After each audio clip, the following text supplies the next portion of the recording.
সিনেমার নাম দরদ। হ্যাঁ, গল্পে দুলু মিয়ার জীবনের কষ্ট আমরা দেখব, জানবো কি কি হয়েছিল অটো ড্রাইভার দুলু মিয়ার জীবনে। যারা হলে গিয়ে মুভিটা দেখতে চান তারা প্লিজ ভিডিওটা স্কিপ করুন, আর বাকিরা চলুন দেখে আসি কেমন হয়েছে সাকিব খানের নতুন সিনেমা। মেলায় দুলু মিয়া তার বউকে খুশি করানোর জন্য অনেক চেষ্টা করে, দোলনায় ওঠানো, চুড়ি কিনে দেওয়া, কিন্তু কিছুতেই ফাতেমার মন ভালো হচ্ছে না। নৌকায় বাড়ি ফিরছিল দুজনে, আর এরই মাঝে হঠাৎ ফাতেমা জলে পড়ে যায়। তখনই দুলু মিয়ার ঘুম ভাঙে।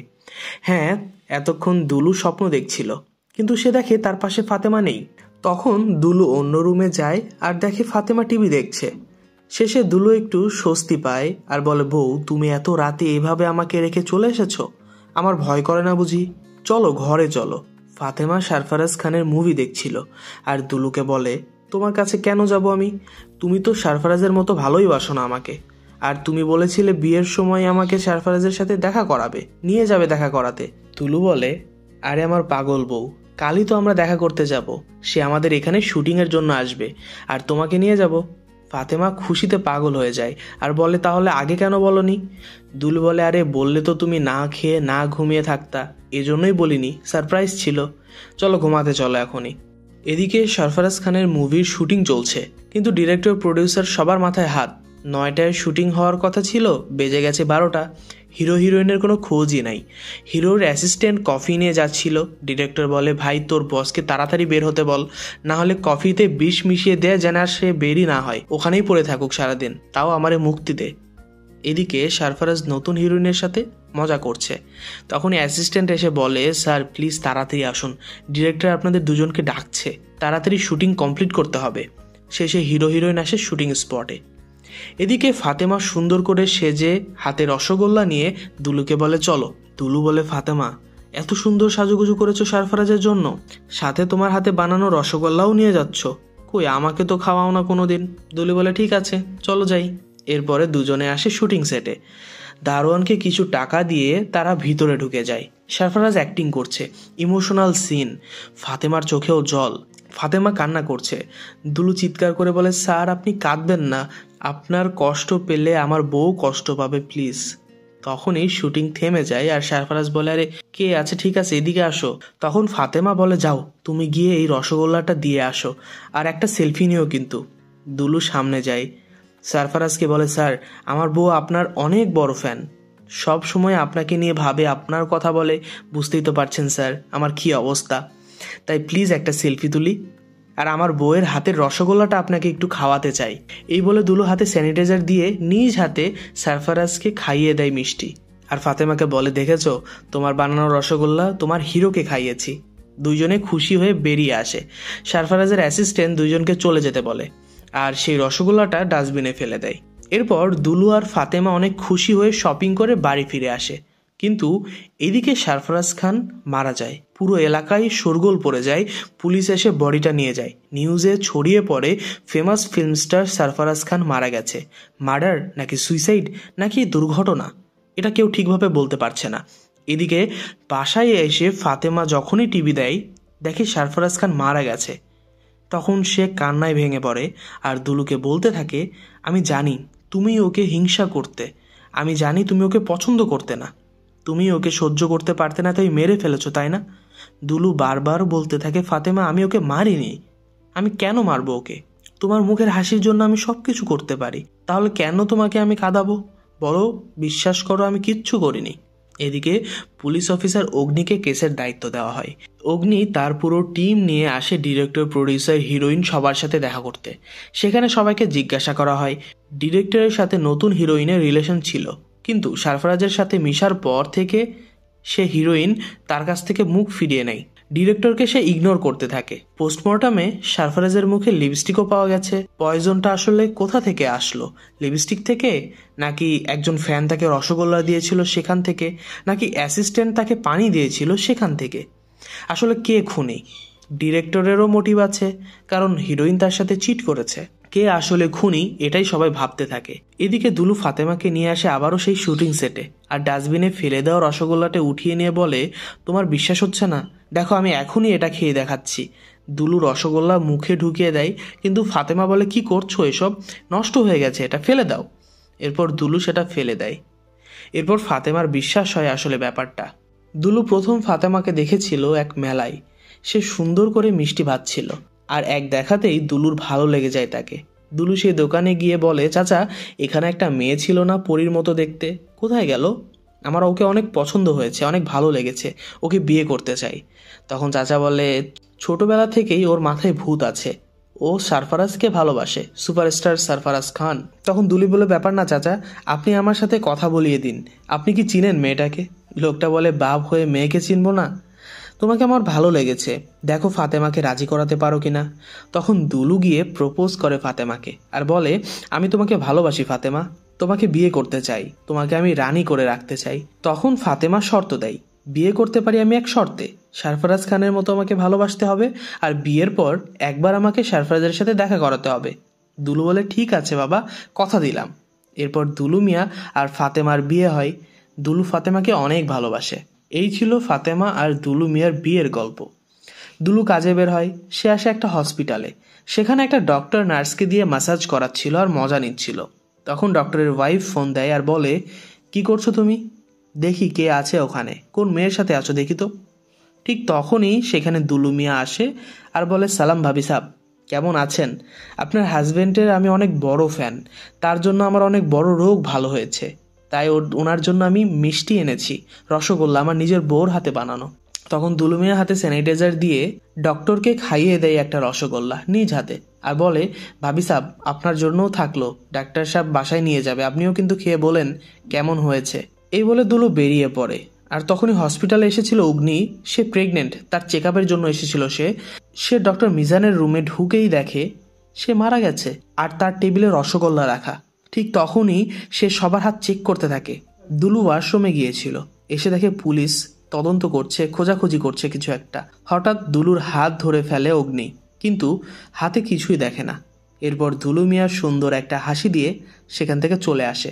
এবার বাসায় এসে ফাতেমা বলতে থাকে, তুমি আবারও খুন করলে, কেন করেছো বলো, কেন করলে এসব?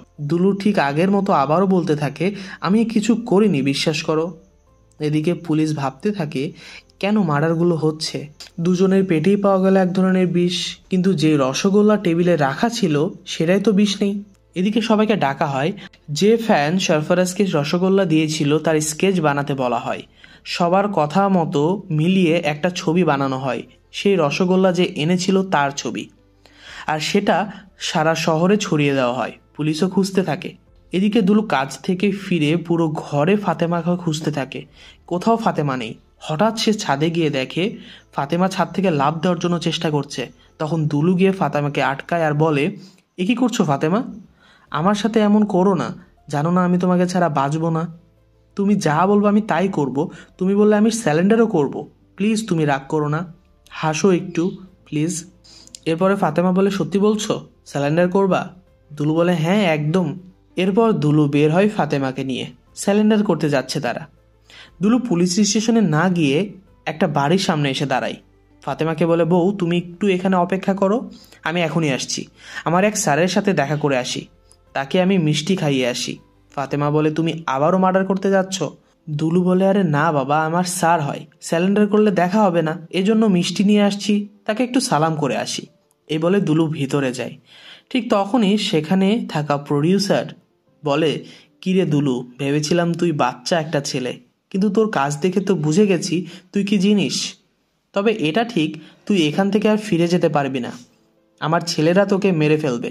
তুই তোর বউকে খুব ভালোবাসিস তাই না? তোর বউকে তুই আর দেখতে পাবি না। এই শুনে মাথা গরম হয়ে যায় দুলু মিয়ার, কারণ সে তার বউকে দেখতে পাবে না, কিন্তু সে যে বউকে অনেক ভালোবাসে। সবাই তার দিকে মারার জন্য আসলে প্রত্যেককে সে মেরে মাটিতে শুইয়ে দেয়। সবাইকে মারার শেষে সে একটা চাকু দিয়ে প্রডিউসারকে মারে আর বলে, আমাকে আমার বউর কাছে যেতে কেউ ঠেকাতে পারবে না। রক্তাক্ত অবস্থায় সে বলতে থাকে, তোরা এটা কি করলি? আমি বউকে কথা দিয়েছিলাম আমি এসব ছেড়ে দেব। এরপর দুলু বাহিরে আসে। বাহিরে আসলে ফাতেমা বলে, আরে কি হয়েছে তোমার? তুমি আবার মারামারি করেছো, খুন করেছো? তখন দুলু বলে, বউ আমি করতে চাইনি, ওরাই তো আমাকে উস্কে দিয়েছিল, চলো এখন পুলিশ স্টেশনে চলো আর তাড়াতাড়ি স্যালেন্ডার করে নেই। এরপর পুলিশ স্টেশনে আসে ফাতেমা আর দুলু। দুলুকে দেখে সবাই বন্দুক উঠিয়ে ধরে তার দিকে। দুলু বলতে থাকে, আরে এসব কি করছেন, এসব কিছু করবেন না, আমি নিজ থেকে তো স্যারেন্ডার করতে এসেছি, এসব করলে আমার বউ অনেক ভয় পেয়ে যাবে। এরপর দুলুকে ধরে জেলের মধ্যে ঢুকানো হয় আর দড়ি দিয়ে হাত বেঁধে ফেলা হয়। দুলু বলে, প্লিজ আমার বউকে বাইরে পাঠানোর ব্যবস্থা করুন, আমাকে মারলেও সহ্য করতে পারবে না। তখন পুলিশ দুলুকে বেধড় মারতে থাকে। দুলু মুখ বন্ধ করে থাকে, চিৎকার করে না, কারণ ফাতেমা কষ্ট পাবে। বাইরে দাঁড়িয়ে অগ্নি ভাবতে থাকে, আরে বউ বউ করছে এ লোকটা, কিন্তু বউ কোথায়, পাগল নাকি? সবাই দেখে সেখানে কেউ নেই। দুলু একা একাই বলছে, আরে বউ বউ বউ, সেই বউটা কোথায়?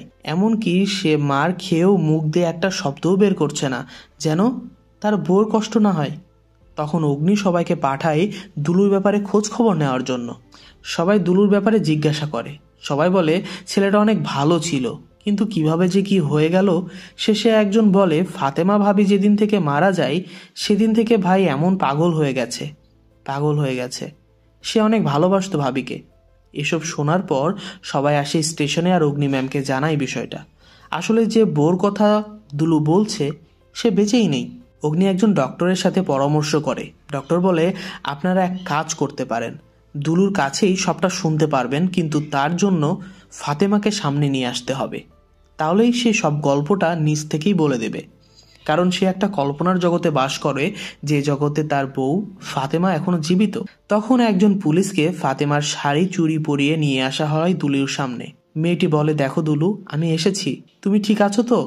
দুলু চোখে আবছা আবছা দেখছে, লাল শাড়ি, হাতে লাল চুড়ি। সে বলে, ফাতেমা তুমি এসেছো? মেয়েটা বলে, হ্যাঁ গো, আমি এসেছি, ওদের রিকোয়েস্ট করেছিলাম তাই আমাকে আসতে দিয়েছে, তুমি আসো, এখানে বসো। আর তুমি কেন মারলা সারফারাজকে সেটা আমাকে বলো, আমি ওকে পছন্দ করতাম, হিংসায় কি ওকে মেরে ফেলেছো?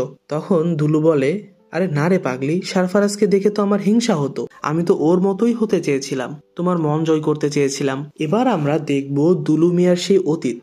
একদিন দুলু ফাতেমাকে নিয়ে যায় ডক্টরের কাছে, মানসিক ডক্টর। সেই ডক্টরকেই ফাতেমা বলে সে ছোট থেকে সারফারাজকে অনেক ভালোবাসে, সে অনেক বড় ভক্ত তার জন্য সে পাগল। তখন ডক্টর বলে, আমার এক সিনিয়র ডক্টর আছে যার সাথে পরিচয় আছে সারফারাজ খানের, অনেক ক্লোজ, আপনার সাথে আমি দেখা করানোর ব্যবস্থা করতে পারি। বাহিরে এসে ডক্টর দুলুকে বলে, আসলে আপনার ওয়াইফের যে সমস্যাটা আছে সেটা হচ্ছে আপনার ওয়াইফ কল্পনায় একজনকে পছন্দ করে, তাকে অনেক সম্মান শ্রদ্ধা করে, তো সে সেই কল্পনার জগতেই জীবিত আছে, সেই কল্পনার জগতেই থাকতে চায়, থাকতে পছন্দ করে।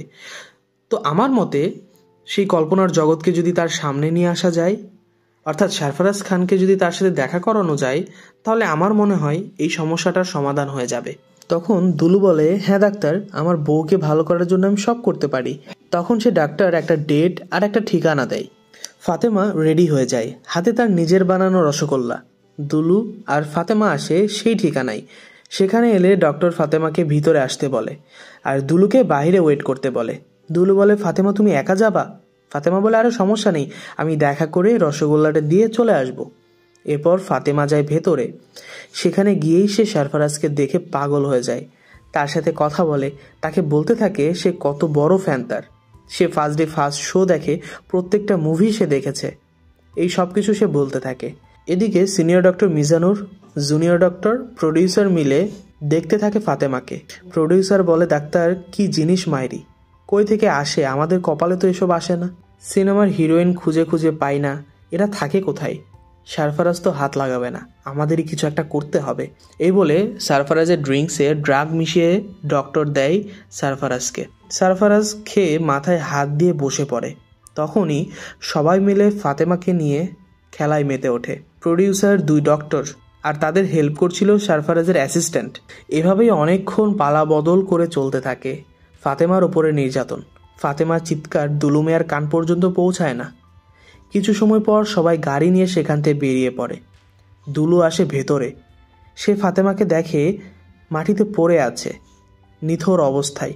ফাতেমাকে উঠিয়ে সে বাড়ি নিয়ে আসে, নিজ হাতে গোসল করিয়ে দেয়, সাজিয়ে দেয়, খাবার খাইয়ে দেয়, কিন্তু ফাতেমা জীবন্ত লাশ হয়ে আছে।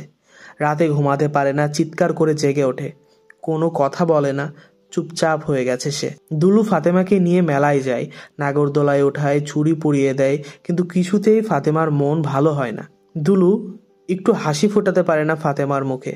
শেষে রাতে নৌকায় ফেরার পথে দুলু বলে, ফাতেমা একবার হাসো না ফাতেমা। তখন ফাতেমা জলে লাফ দেয়।